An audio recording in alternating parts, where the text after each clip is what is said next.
Hello and welcome to a screencast about how to maneuver through your online course. This screencast is not meant to be a comprehensive set of instructions about everything within your course. What we're going to do today is cover the basics of how to get in, how to find your lessons, how to submit work, how to contact your instructor, check your grade, etc. So there might be some things not covered today, but this is just a brief tutorial about how to get started.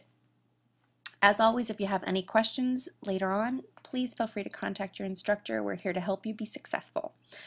Okay, so first off, once you've logged in through the Florida Virtual website, or VSA, you have been, then you choose the link to your course and you've been passed through or sent on into your classroom. It's sort of like opening the door to your classroom and walking in. This is Spanish 2. When you log in, you will see here a welcome screen from your instructor, give you always contact information, how to call them, text them, email them, instant message. You might have some important notes about the course, talking here about working in the correct segment. Sometimes you have a link to contact them, and this window of information might be changing, so it might post your assignments for the week, but it's basically just a welcome screen that gives you some information that you need for that week or that time period. Your important keys to maneuvering throughout the course are going to be these blue buttons here on the left hand side. The very top one, where it says lessons, is basically like your textbook. When you click that button, you're opening up your textbook, and here is your title page or your content within the course. So Spanish 2 is comprised of 10 modules. Some classes are different. They might have 8, they might have 6, they might have 12. To get the first semester's assignments, the first segment assignments, you're always going to be working in the first half of the class. So modules 1, 2, 3, 4, and 5 are the first semester or the first segment of this course. If you are taking only the second segment or second semester of a course, you are not going to be completing work in this first set of modules. You are going to start in this course, for example, in module 6. Always check with your instructor if you are completing only the second segment of a course so you know exactly where to begin. This is day 1 of our course, so what we would do is go to the first module and select the very beginning document. In this case, in this module, you're going to be reading information. Down here at the bottom, you'll have some arrows. Now you might have, in other courses, you might have little boxes up here at the top that say next or previous. It'll look a little bit different, but you'll always have these arrows to be able to flip through the pages of your textbook. This gives you some information about the class. And you will always read down here, scroll through, read down here, scroll through. Now if you're coming back into the course, say the next day or the next week, you would go back to lessons and you could choose exactly where to start. Say you were already all the way through 1 through 4 and you were going to start in 1 through 5, you could do that. In this course, you have different tabs up here at the top of the lesson, which will show you this is the lesson, this is maybe some practice and grammar work, and this is your assignment. Each course is going to look a little bit different, but they're structured roughly the same. So when you start a lesson, you always know what your assignments will be. So you can go take a look at that and have that in mind as you're completing the lesson. So as you're working through your course, opening your practice assignments, completing them, doing your assignments, completing them, you will submit them somewhere else, and we'll go over that in a minute. Your next tab here is course information, and this is very important because it contains your housekeeping items, your teacher. It's sort of like your teacher's syllabus that gives you maybe rubrics for assignments, etc. One very important piece of course information is this PACE button here. So if you click on PACE, this is going to give you the PACE charts for this course. From day 1, you know exactly what you need to complete each week from beginning the course till the end of the year. If you're only doing the second semester or second segment, you would use this PACE chart. The rest of you will use this traditional PACE chart. Now, if you've been given a different PACE chart from your instructor, please use that one. This pace chart is built into the course, but your instructor may have tweaked it to maybe give you Thanksgiving week off or spring break week off, etc. So please use the pace chart provided by your instructor. However, these pace charts are also included in the course. So this tells you exactly what you need to do each week. Week 1, you complete these 5 submissions: 101, I'm sorry, 100, 101, 102, 103, 104, and 104 voice activity. Week 2, you're going to do these 6. Week 3, because you have an exam, you only have 2 submissions. Week 4, there's these 4 assignments in Module 2, etc. Roughly, you should be completing about 5 to 7% of your course each week, to give you an idea of what your pace should be. So this pace chart takes you all the way through the second semester. Now keep in mind here at the bottom, weeks 17 and 18 are listed as floating vacation weeks. If you are planning on taking a vacation week, you need to contact your instructors so that they know not to be expecting work from you during that time period. So an email to them to let them know, I'm taking a floating vacation week in lieu of week 7. I will return on this date and begin submitting assignments. It's very important that you keep in contact with your instructors and you let them know if you're planning on taking a vacation week.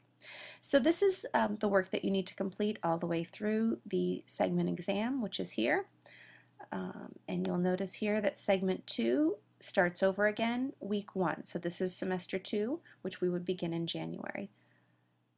And here's your pace chart for the second semester or second segment. All right, you'll always find in here your teacher contact information, some getting started information, contact and drop policies, standards, material list, student resources, some information about our academic integrity. You'll have some task sheets there if you want to take notes. A good thing to do is print out your pace chart. One thing that I recommend, I find that students are very successful if they print out this pace chart and they go clicking off the assignments as they do them. So not only can you visually see your progress, but you know how much you have left that week, that month, etc. All right, when you are ready to submit an assignment, so within your lessons, you've worked your lesson, you've read every bit of it, sometimes more than once if you need to, you've gotten to your assignment and you've completed your assignment, where you go to submit that is under assessments. Now this student is done with the course and only has these blank assessments left. However, normally you would see a list of all of the assessments, so everything that we just saw in that pace chart would be here from day 1. You would click on that assignment. It'll look just like this. If you're going to upload a file, you click on Browse, you find and attach the file, or you may also copy and paste any work into this student comment box. And it's very, very, very important that you click this box right here, and I'm going to say this again, you must click this little box that says Submit for Grading. That's the only way that it will be sent to your teacher to be graded.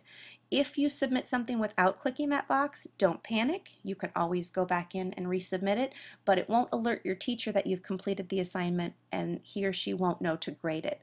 So make sure that you're checking this box before you submit your work. So again, you can either copy and paste it in here, or you can upload and attach the file. Once you've done that, you click Submit, and it will disappear from your assessment list. I'm not going to do that at this point, but if you did, you would come back and it would no longer be here. It would actually move over to the gradebook, which is your next tab down.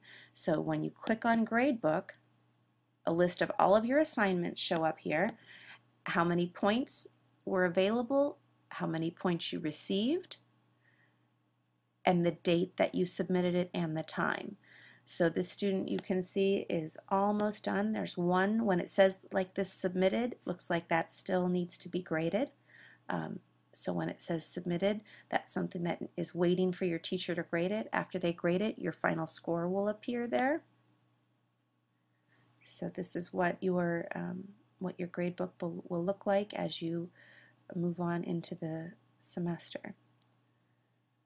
At the very bottom, it does show you the whole year, so don't panic if you see all of these assignments and you're in semester 1. You're only going up to this halfway mark for segment 1 or semester 1.